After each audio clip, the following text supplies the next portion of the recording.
Pour faire le madou, on mettait de l'eau, du sucre et seulement des feuilles. Dombré de giromon, madou, des recettes d'un autre temps que ces chefs en herbe apprennent à cuisiner. Avec une certaine assurance, Cassandra s'adonne volontiers à la tâche. J'aime bien découvrir des nouvelles recettes pays. On a appris à éplucher les légumes, à presser les agrumes, on nous a appris à faire les dombrés et la pâte à dombrer.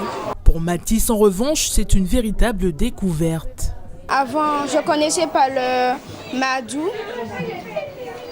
et je ne connaissais pas vraiment les dombrés, je ne cuisinais pas vraiment ça. Sauf qu'après avoir suivi rigoureusement chaque étape de la recette, le petit chef la connaît à présent par cœur. Il faut mettre du beurre avec de la farine. Après, on fait une sorte de puits pour mettre de l'eau et on fait des sortes de boules qu'après on met dans la sauce. C'est quoi le madou? Une sorte de jus qu'on prépare avec quoi? Des agrumes et puis surtout les feuilles.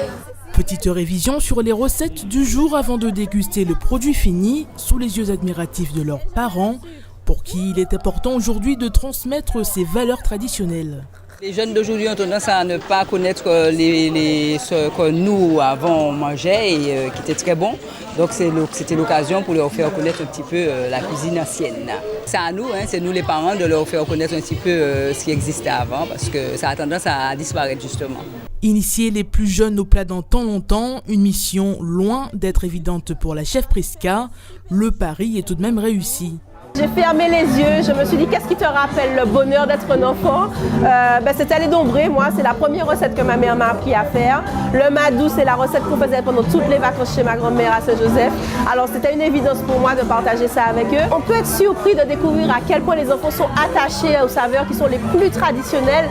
Quand je leur ai demandé ce qu'étaient leurs plats préférés locaux, les plats préférés locaux, c'est Tinémorou et dombré. C'est les deux qui sont sortis. Et puis il y en a quand même une qui m'a dit le colombo. En fait, nos enfants, ils aiment ces saveurs-là parce qu'en fait, ce sont souvent des plats qui nous réunissent. C'est le moment où on est en famille, c'est le moment où on est chez mamie, c'est le moment où on prend le temps avec eux.